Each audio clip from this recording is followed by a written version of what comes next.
نظریہ پاکستان سب سے پہلے مجدد ملت حضرت مولانا اشرف علی تھانوی صاحب رحمۃ اللہ علیہ نے اپنے ایک بیان میں پیش فرمایا تھا کہ ہمارے اکابرین نے اس کو سیاسی مقام پر اور سیاسی مقاصد کے لیے نہیں فرمایا بلکہ ایک عام ملت کے قیام کی بات فرمائی تھی. حضرت مولانا قاری سید صاحب رحمۃ اللہ علیہ انہوں نے اپنے خطبات میں حضرت تھانوی کی اس بات کو نقل فرمایا. خود حضرت تھانوی رحمۃ اللہ علیہ فرماتے تھے کہ ریاست رائے انڈیا کے اندر ایک ریاست تھی.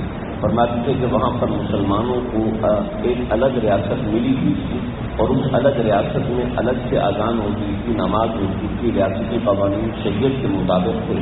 تو دیکھ کے حضرت تھانوی رحمۃ اللہ علیہ نے فرمایا کہ جی چاہتا ہے کہ ہندوستان کے مسلمانوں کے لیے ایسی ہی ایک الگ ریاست کا وجود ہو جائے. ہمارے اکابرین بہت ایسے ملے ہوئے لوگ تھے, ایسے عجیب مزاج تھا. ایک مطلب سید حسین بس مدنی رحمۃ اللہ علیہ, آپ حضرات نے ہو سکتا نام نہ سنا ہو. سید حسین بس مدنی رحمۃ اللہ علیہ ہندوستان کی سیاست میں بہت بڑا ایک نام تھا, اور جب سیاست کے اندر کوئی شخص ہوتا ہے تو لازمی اس کے مخالفین بھی ہوتے ہیں, مقابلین بھی ہوتے ہیں. تو حضرت سید حسین مدنی رحمۃ اللہ علیہ نے ایک مرتبہ نماز استسقاء پڑھائی. نماز استسقاء وہ نماز ہوتی ہے کہ جو بارش کے لیے نماز پڑھی جاتی ہے اور عام طور پر اس کے بعد بارش ہو جاتی ہے. تو ایک دن نماز استسقاء پڑھائی, بارش نہیں ہوئی. دوسرے دن نماز پڑھائی, بارش نہیں ہوئی. تو اکابرین میں ایک بزرگ تھے حضرت مولانا اصغر صاحب رحمۃ اللہ علیہ. حضرت مولانا اصغر صاحب بڑے صاحب کشف اور کرامت بزرگ تھے اور وہ کبھی نماز نہیں پڑھاتے, ہر ایک کا مزاج ہوتا ہے. تو تیسرے دن جب مجمع اکٹھا ہوا صلاۃ استسقاء کے لیے تو مولانا اصغر صاحب فرمانے لگے کہ آج میں نماز پڑھاؤں گا. سب لوگ بڑے حیران ہوئے اور پریشان بھی ہوئے کہ حضرت کبھی عام نماز نہیں پڑھاتے, صلاۃ استسقاء تو کبھی کافی طویل ہوتی ہے, تو حضرت نماز کیوں پڑھائیں گے. چلیں حضرت کو آگے کھڑا کیا, حضرت نے نماز پڑھائی, بارش بھی سے ہوئی. لوگوں نے کہا کہ حضرت یہ کیا بات ہے. فرمایا کہ مجھے کشف ہو گیا تھا کہ بارش نہیں ہوئی, لیکن میں نے دیکھا کہ اگر آج بھی مولانا حسین مدنی رحمۃ اللہ علیہ نماز پڑھاتے تو لوگ کہتے کہ اس مولوی نے 3 دن نماز پڑھائی اور دیکھو بارش نہیں ہوئی, تو لوگ ان سے بدگمان ہو جاتے. تو اب اگر بدگمان ہونے والے ہیں تو صرف ان سے نہ ہو بلکہ مجھ سے بھی ہوں. یہ ان کی للہیت میں شک کرنے والے جب مجھے دیکھیں گے کہ میں نے بھی نماز پڑھائی ہے اور بارش نہیں ہوئی تو وہ ان کا شک تردد میں پڑ جائے گا کہ بارش ہونی ہی نہیں تھی, کوئی اور معاملہ تھا. تو اپنے آپ کو مٹا دیا کسی دوسرے کی عزت کے اوپر. انہی اکابرین کی صحبت یافتہ تھے علامہ اقبال. علامہ اقبال جب احمد علی لاہوری رحمۃ اللہ علیہ کی صحبت میں بیٹھے تو وہاں سے باہر نکلے, کچھ دیر احمد علی لاہوری رحمۃ اللہ علیہ کی صحبت میں رہے تو بڑا ایک عجیب سا ان کے قلب پہ اثر ہوا. جب انسان ارادت لے کے بیٹھتا ہے, عقیدت و عظمت لے کے بیٹھتا ہے تو اس کا اثر بھی الگ ہوتا ہے. علامہ اقبال ایک پڑھے لکھے آدمی تھے. جب احمد علی لاہوری رحمۃ اللہ علیہ کے پاس بیٹھے تو عجیب دل پہ اثر ہوا. تو جب باہر نکلے تو ان کی روح بے چین بے قرار تھی, مچھلی کی طرح تڑپ رہے تھے. تو کچھ نظر نہیں آیا تو کہ کاغذ اور قلم نے دوات اور قلم لے کے تو وہاں پر کوئی چولہا تھا جو جل رہا تھا, اس کے پاس کچھ کوئلے رکھے ہوئے تھے. ان کوئلوں میں سے کوئلہ اٹھایا اور دیوار کے اوپر کچھ اشعار لکھنا شروع کر دیے. بڑی ایک طویل نظم ہے جس کے 1-2 شعر میں آپ کو سناتا ہوں. فرمایا کہ تمنا درد دل کی ہے تو کر خدمت فقیروں کی. تمنا درد دل کی ہے تو کر خدمت فقیروں کی. نہیں اللہ والے نہیں ملتا یہ موہ بادشاہوں کے نگیروں سے, کہ بادشاہوں کے پاس بیٹھنے سے یہ موتی نہیں ملتا جو اللہ سے تعلق کا ان اللہ والوں کی صحبت سے ملتا ہے. اور پھر آگے بڑا عظیم الشان شعر کہا جو ایک تاریخ میں ایک بڑا اپنا نام رکھتا ہے. میں نہ پوچھیں سر کا پوچھوں سے, سر کا پوچھ نہیں جو جبا احمد علی لاہوری رحمۃ اللہ نے جبا پہنا ہوا تھا, نہ پوچھیں سر کا پوچھوں سے ارادت ہو تو دیکھیں کو, یعنی دل میں نیک تمنائیں ہوں، ارادت ہو تو لیکن وہ گدے بیضا لیے بیٹھے ہیں آستینوں میں، کہ آستینوں میں حضرت موسیٰ علیہ السلام کی کرامت کو لے کے بیٹھے ہوں۔ تو انہیں کی صحبت کے حوالے سے علامہ اقبال جنہوں نے سب سے پہلے سیاسی مقام پر نظریہ پاکستان پیش کیا۔ آج 14 اگست ہے، ایک بڑا دن ہے ہماری آزادی کا، یہ 74واں ہمارا یوم آزادی ہے۔ آج ضرورت اس بات کی ہے کہ ہم اس کو سمجھیں۔ ایک جشن آزادی ایک فلسفہ بن کے رہ گیا، بس اتنا پتہ ہے کہ ہم اس دن آزاد ہوئے تھے۔ اصل میں تو ہمارا یوم آزادی 15 اگست ہے، لیکن چونکہ انڈیا بھی ہمارے ساتھ یوم آزادی مناتے تو اس سے تمیز ہو جائے، تو اس لیے ایک دن پہلے کا رکھ دیا کہ 14 اگست پاکستان اور 15 اگست ہندوستان۔ تو 14 اگست یہ 74واں یوم آزادی ہے ہمارا۔ ہمیں اس میں سمجھنا چاہیے۔ ایک دو باتیں میں ذکر کروں گا۔ یہاں پر عام طور پہ وہی لوگ ہیں جو عام طور پہ اپنی اولاد کی یا اپنے شاگردوں کی، اپنے ماتحتوں کی تربیت کرتے ہیں۔ تو چند ایک باتیں سمجھ لیں۔ ہمارا ملک ایک نظریاتی ریاست ہے، ایک نظریہ اسلام ہے۔ ہمیں بڑی ضرورت ہے کہ ہمارے بچے اس کو پڑھیں، ہمارے بچے اس کو سمجھیں۔ 18 مارچ 1943 کو ایک خط لکھا گیا تھا Lord Mountbatten. Lord Mountbatten یہ اس خط کو لے کر آئے تھے جو آج بھی لندن کی لائبریری میں، جو انڈیا کونسل ہے لائبریری کا حصہ، وہاں پر آج بھی وہ خط موجود ہے جو قدیم انگریزی میں لکھا گیا تھا، اور جو لارڈ ماؤنٹ بیٹن کی بیوی اور اس کی ایک بچی، یہ تینوں ہندوستان میں آئے تھے اس خط کو لے کے۔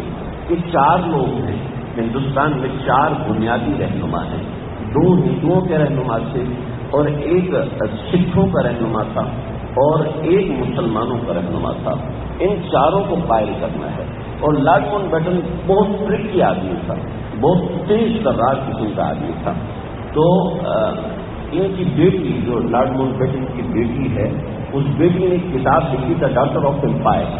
یہ بھی قدیم انگریزی میں ہے، تھوڑی سی تبدیلی عام انگریزی پڑھے لکھے کو سمجھ میں آ جاتی ہے۔ ڈاکٹر آف امپائر میں اس نے اپنا یہ پورا خط بھی شائع کیا اور ساری باتیں لکھی کہ ہم اس نظریے کو لے کے نکلے۔ اور میرے والد بڑے عجیب قسم کے آدمی تھے، وہ سامنے والے سے کھیل کے اپنا منصوبہ پورا کرتے تھے۔ تو 4 آدمی تھے۔ سب سے پہلا آدمی تھا موتی لال نہرو، یہ سب سے پہلا آدمی تھا۔ دوسرے گاندھی تھے مہاتما گاندھی، اور تیسرے سکھوں کے سردار پٹیل تھے، اور چوتھا مسلمانوں کے محمد علی جناح۔ ان 4 کو قائل کرنا تھا کہ ہندوستان کو تقسیم نہیں کرنا چاہیے، جو 3 سال پہلے نظریہ پیش ہوا تھا 1940 میں یا 1943 میں آئے 18 مارچ لارڈ ماؤنٹ بیٹن آئے کہ ان 4 کو قائل کرنا ہے۔ چنانچہ یہ سب سے پہلے موتی لال نہرو سے ملے، اور ان کی جو بیٹی ہے کہ منیلا ماؤنٹ بیٹن، اس نے اپنی کتاب میں بتایا کہ جب موتی لال نہرو آئے ہیں تو میرے ابا نے اس سے براہ راست بے تکلفی سے باتیں کرنا شروع کر دی، اور وہ اتنا بے تکلف ہو گیا کہ اس نے جو میری والدہ ہے اس کے کندھے پہ ہاتھ رکھ کے تصویر بھی کھنچوائی، جو لندن کے اخباروں میں بھی چھپی اور بڑی کنٹروورسی بنی۔ تو یہ اس طریقے سے اس نے موتی لال نہرو کو قائل کیا۔ پھر اس کے بعد اس نے قائل کیا مہاتما گاندھی کو، کہ مہاتما گاندھی ایسے ان سے بے تکلف ہوئے، اس نے اپنی کتاب میں واقعہ لکھا کہ اگلے دن مہاتما گاندھی اپنے گھر سے مکھن لے کے آ گئے، اور آپ کو پتہ ہے پنجاب کا جو مکھن تھوڑا سا نمکین ہوتا ہے، تو کہنے لگے میرے ابا کو بڑا ناپسند آیا، انہوں نے بعد میں الٹی بھی کی، لیکن اس وقت کھاگے کہ ان سے اپنے مطالبات منوانے ہیں۔ سردار پٹیل تھوڑا اور قسم کے آدمی تھے، لیکن سردار پٹیل بھی مان گئے۔ بڑی طویل کہانی ہے، پڑھنے کی چیزیں ہیں۔ لیکن جب محمد علی جناح کی بات آئی تو لارڈ ماؤنٹ بیٹن نے بڑا متاثر کرنے کی کوشش کی، لیکن ایک دوسری کتاب میں لکھتے ہیں کہ جس کے اندر دا ڈویژن آف انڈیا کے نام سے کتاب چھپی ہے، اس کتاب میں اس نے لکھا کہ لارڈ ماؤنٹ بیٹن اپنے مرتے دم تک محمد علی جناح کو یاد رکھا کہ یہ وہ شخص ہے جس کو میں شکست نہیں دے سکا۔ اور ایک تاریخی جملہ اس نے بولا کہ ہندوستان کا مستقبل اگر کسی شخص کے ہاتھ میں ہے تو صرف ایک شخص ہے، محمد علی جناح، کہ جس کو قائل کرنا جس کا مقابلہ کرنا ہمارے انگریزوں کے لیے ناممکن ہے کہ نہ ہم اس کو لالچ دے سکے کسی عورت کا، نہ ہم اس کو لالچ دے سکے پیسے کا، نہ ہم اس کو ذاتی طور پہ مقابلے میں لا سکے، اور نہ ہم اس سے بے تکلف رہ سکے. حتیٰ کہ لارڈ ماؤنٹ بیٹن جو کہ مسلمان یہ انڈیا والوں کو ایک کالا سمجھتا تھا، انہیں بہت گورا اور ان کو کالا سمجھتا تھا، اور ان کو ڈانٹنا اور نفرت کرنا اپنا حق سمجھتا تھا. وہ کہتا تھا میں ڈرتا رہتا ہوں کہ محمد علی جناح کہیں مجھے ڈانٹ دیں گے تو بڑا اصولی ڈانٹیں گے. یہ بات ذکر کرنے کا مقصد ہے کہ محمد علی جناح نے کیوں شکست نہیں کھائی. قائد اعظم نے شکست اس لیے نہیں کھائی کہ وہ ایک نظریاتی آدمی تھے. کولمبس نے ایک کتاب لکھی ہے، اس میں انہوں نے قائد اعظم سے جو انٹرویو لکھا ہے اس کا انٹرویو کا جو عنوان دیا ہے تو اس کا عنوان بڑا خوبصورت ہے، the dialogue with a giant. The dialogue with a giant, ایک بیون سے بات چیت. ایسے عزت کے القاب دیے ہیں جو شخص نظریاتی ہو جاتا ہے، اپنے نظریات کو نہیں چھوڑتا تو دشمن چاہے کیسا بھی ہو اس کے گھٹنوں پہ بیٹھ جاتا ہے. چنانچہ قائد اعظم کا ہمارے اوپر ایک احسان ہے، اور اسی نے اپنی کتاب میں لکھا ہے کہ اگر قائد اعظم اپنے نظریات سے ہٹ جاتے تو دہلی سے لے کے پشاور تک کے مسلمانوں کو قتل ہونے سے یا وہ کسی کو قتل کرے اس سے کوئی نہیں روک سکتا تھا. یا تو مسلمان قتل ہوتے یا پھر مسلمان قتل کرتے اگر اکیلے ہی محمد علی جناح نہ ہوتے. یعنی اتنے زبردست نظریاتی قسم کے آدمی. پاکستان انہی نظریات کے اوپر قائم ہوا اور انہی نظریات کے اوپر آج تک قائم ہے. ہمارے ملک میں جو چیزیں ہیں آج دنیا میں کسی کے پاس نہیں. آپ دیکھیں ہمارے پاس دنیا کا اتنا بڑا رقبہ سمندر ہے کہ 1500 کلومیٹر ہماری سرحد سمندر سے مل رہی ہے. اتنا بڑا سمندر بہت کم ملکوں کے پاس ہے. ہمارے پاس دنیا کے بڑے ریگستانوں میں سے ایک ریگستان ہے جس میں آپ کو کوئلہ ملے گا اور ڈائمنڈ ملے گا.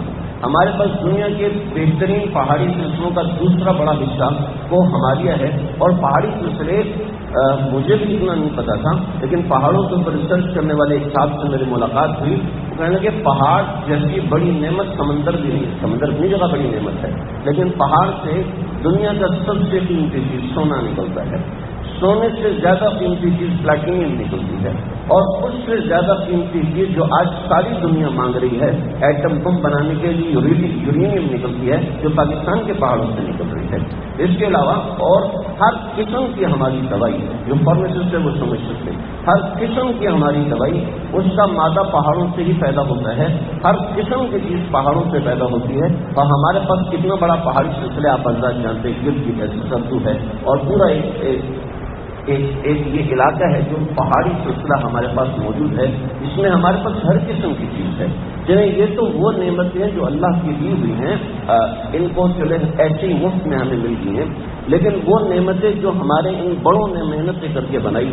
پاکستان کے قانون کی سب سے پہلی شک وہ ایسی شک ہے جو نہ آج کسی اسلامی ملک کے پاس ہے، نہ ترکی جیسے ملکوں کے پاس، اور نہ سعودی عرب کے پاس ہے، کہ ہمارے ملک کی سب سے پہلی قانونی شک ہے کہ اقتدار اعلیٰ کا حق پاکستان میں اور ساری دنیا میں صرف اور صرف اللہ کو ہے اور کسی کو نہیں ہے. جن لوگوں نے مطالعہ پاکستان سوشل اسٹڈیز پڑھی ہیں ظاہر بات ہے وہ جانتے ہیں کہ سب سے پہلی شک یہ ہے کہ ہم نے پاکستان کا پہلا حکمران اللہ کو مانا ہے، اس کے بعد دوسرا حکمران وزیر اعظم اور صدر کو مانا ہے. یہ شک آپ کو کہیں بھی نہیں ملے گی. اس کے علاوہ صاف اور شفاف مسلمان ہونے کی شکیں جتنی پاکستان کے قانون میں ہے اتنی شکیں کسی ملک کے قانون میں نہیں ہیں. یعنی جیسے آپ کو پکا اور پھکا وہ مسلمان حکمران ملے گا جو قادیانی نہیں ہے، جو قرآن کا اقرار کرتا ہے، جو حدیث کا اقرار کرتا ہے، جو سنت کا اقرار کرتا ہے. آپ کو وہ حکمران ملے گا. اس کا انکار کرنے والا پاکستان کا حکمران 1 سیکنڈ سے پہلے اتار دیا جائے گا. ہماری فوجیں اتار دیں گی، ہماری عوام اتار دے گی. آپ حضرت بہت اچھے سے جانتے ہیں. پھر ہمارے ملک کے قوانین کے اندر اتنی بہترین شکیں موجود ہیں، اتنی بہترین. یہ جو آپ کو فساد ہوتے ہوئے نظر آتے ہیں نا، کبھی کہیں دھرنا ہو رہا ہے، کبھی یہ ہو رہا ہے، کبھی وہ ہو رہا ہے، یہ ان سب کا کوڈ ہمارے ملک کے قانون میں ہے. ہمارے شیخ الاسلام حضرت مفتی تقی عثمانی صاحب دامت البرکاتہ 2-4 دن پہلے علماء کونسل میں بیان فرمایا. اس کے اندر فرمایا میں 17 برس تک شریعہ کورٹ سپریم کورٹ میں شریعہ کورٹ کا جج رہا ہوں، اور 17 برس تک میں نے دیکھا ہے کہ کوئی بھی ایک نظریہ جو اسلام کے خلاف ہے اور ہمارا کانسٹیٹیوشن اس کو پاس کر رہا ہے، آپ صرف ایک سمپل درخواست ای میل کر دیں اور اس قانون کے خلاف کارروائی ہوتی ہے، جج اس کے خلاف کارروائی کرتے ہیں. لیکن چونکہ ہم پڑھے لکھے لوگ نہیں ہیں اور ہمارے پڑھے لکھے لوگوں کا اس طرف رجحان نہیں ہوتا، وہ تو کمانے کی طرف رجحان ہوتا ہے، تو عام طور پر لوگ اس کی طرف دھیان نہیں دیتے. بس چونکہ ٹی وی پر اور سوشل میڈیا پہ دھرنے ہوتے ہیں، اس طرح کی چیزیں احتجاج ریکارڈ کیے جاتے ہیں، بس وہی ہوتا ہے. قانونی شکل کوئی بھی اختیار نہیں کرتا، ورنہ ہمارے قانون میں یہ ساری شرطیں موجود ہیں. اور ایسا قانون ہے پاکستان کا، آپ دیکھیں ساری دنیا کی مسجدیں بند ہوئی، پاکستان کی مسجدیں بند نہیں ہوئی، حرم شریف تک بند ہوا، مسجد نبوی تک بند ہوئی. ہمارے کانسٹیٹیوشن میں اتنی گنجائشیں، ایسی رعایتیں موجود ہیں کہ وہ ہمیں سہولت مہیا کرتا ہے. یہ ہمارا ملک پاکستان ہے جو اللہ نے اتنی بڑی دولت، اتنی بڑی نعمت ہمیں عطا فرمائی ہے. ضرورت اس بات کی ہے کہ ہم لوگ نظریاتی بنے. ہم لوگ ہمارے نظریات بن رہے تھے، کبھی ادھر سے کبھی ادھر سے. کسی نے کوئی بات کہہ دی ہم قائل ہو گئے، کسی نے کچھ بھی کہہ دیا، کوئی بابا کچھ بھی بولنے کا ہم اس کے قائل ہو جاتے ہیں. کسی نے سر گھما دیا اور سر گھما کے تھوڑا سا نشہ میں آنے کی ایکٹنگ کر لی، ہم فوراً قائل ہو جاتے ہیں. ہمارے پڑھے لکھے اور ہمارے گواہ ہر قسم کے لوگ قائل ہونے کو تیار ہوتے ہیں. وجہ اس کی ہے کہ ہم نظریاتی نہیں ہیں. ہمارا ملک کی بنیاد نظریات کے اوپر ہے، اور نظریات مضبوط ہوتے ہیں دو چیزوں سے. نمبر ایک، آپ کے سامنے مناسب رہنمائی ہو، جو واقعتاً ایک پڑھی لکھی قیادت ہوتی ہے، آپ کے سامنے وہ ہو. یہ چننا آپ کا کام ہے، آپ کس کو رہنما بناتے ہیں. اور دوسرا، وہ رہنمائی قرآن کے نظریات کے اوپر ہو، یعنی قرآن کے اکارڈنگ ہو، قرآن کے آگے پیچھے چل رہی ہو وہ رہنمائی ہم اپنی زندگی میں لیں. اس کے بعد دیکھیں کیا ہوتا ہے. فلمیں بھی آپ کے نظریات بناتے ہیں، ڈرامے بھی آپ کے نظریات بناتے ہیں، اور کارٹون بھی نظریات بناتے ہیں، تعلیم بھی نظریات بناتی ہے. لارڈ میکالے جب 1757 میں ہندوستان میں آیا تھا تو اس نے سب سے پہلے قبضہ کرنے کے بعد جنوبی ہندوستان کے اوپر ایک بات کہی تھی، ہم یہاں پہ اسکول سسٹم اور کالج سسٹم قائم کر رہے ہیں. اس کی بنیادی وجہ کالج سسٹم، اسکول سسٹم پہلے ہی ہندوستان میں اتنا بہترین تھا کہ یہاں 100% جو لوگ تھے وہ پڑھے لکھے تھے. 100% لوگ پڑھے لکھے تھے.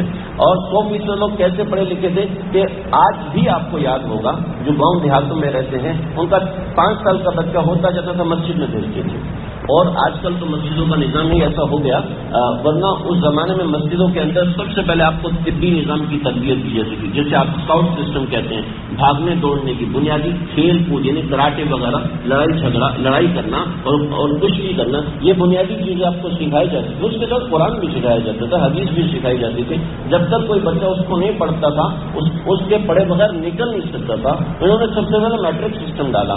جی آپ کا کیا نظریہ ہے؟ اس کا نظریہ یہ ہے کہ ہم ایسے نوجوان تیار کرنا چاہتے ہیں جو شکل، صورت، لہجہ، زبان، لباس، کردار سے ہندوستانی ہو، لیکن ان کا دل انگلستانی ہو، ان کا دل انگریز ہو اندر سے، وہ ہمارے طریقے سے سوچے. چنانچہ وہ اس میں کامیاب ہیں. بہت معافی کے ساتھ ہمارا تعلیمی نظام ایسا ہو گیا. آج بھی ماشاءاللہ ہمارے والدین، یہ موجودہ نسل ہے، اس کے والدین نے ان کو کم از کم ظاہری اور باطنی مسلمان بنایا ہے.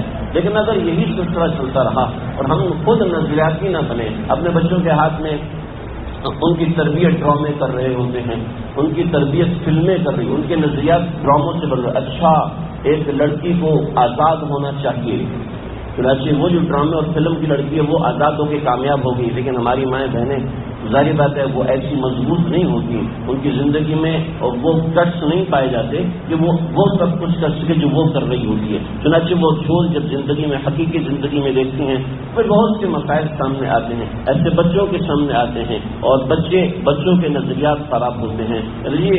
ہمارے نظریات میں یہ رہا ہی کہ ہم دعا کریں گے تو کام ہو جائے گا، ہم اسباب کریں گے تو کام ہوگا، ورنہ دعا کا نظریہ ہی نہ رہا. اس طریقے سے اور بہت سی چیزیں ہیں جو قرآن ہمیں سمجھاتا ہے، گائیڈ کرتا ہے، سکھاتا ہے. ضرورت اس بات کی ہے کہ ہم اس کو سمجھیں، اپنے نظریات میں ڈالیں. یہی اللہ نے قرآن میں اذا جاء نصر اللہ والفتح ورأيت الناس يدخلون في دين الله افواجا، جب تمہیں کوئی ریاست ملی تو اب 2 کام کرو. اللہ کے نبی کو فرمایا 2 کام کرو. ایک کام فسبح بحمد ربک واستغفر، سب سے پہلے اللہ کی تسبیح کرنا، یعنی ہر کام میں اللہ کو یاد رکھنا. پاس ہو رہے ہو، فیل ہو رہے ہو، ایجاد کر رہے ہو، کوئی چیز نہیں بنا رہے ہو، کوئی کانسٹیٹیوشن پاس کر رہے ہو، کوئی معاملہ کر رہے ہو، کوئی کسی بھی طرح کا کام، سب سے پہلے اللہ کو یاد رکھنا. واستغفر، اور اپنے کام پہ گھمنڈ نہیں کرنا. کوئی اختلاف کرے تو اختلاف کو سہنے کا گٹس اپنے اندر پیدا کرنا، اور اس کے ساتھ استغفار بھی کرنا. تو ان سے غلطی بھی ہو سکتی ہے کسی کام کو کرنے میں. تو یہ دو نظریات اللہ نے قرآن میں دو اور دیے، لیکن انشاءاللہ اس کو کبھی ذکر کروں گا. اللہ مجھے آپ کو ان سب کو سمجھنے کو عمل کرنے کی توفیق عطا فرمائے. واخر دعوانا الحمد للہ رب العالمین.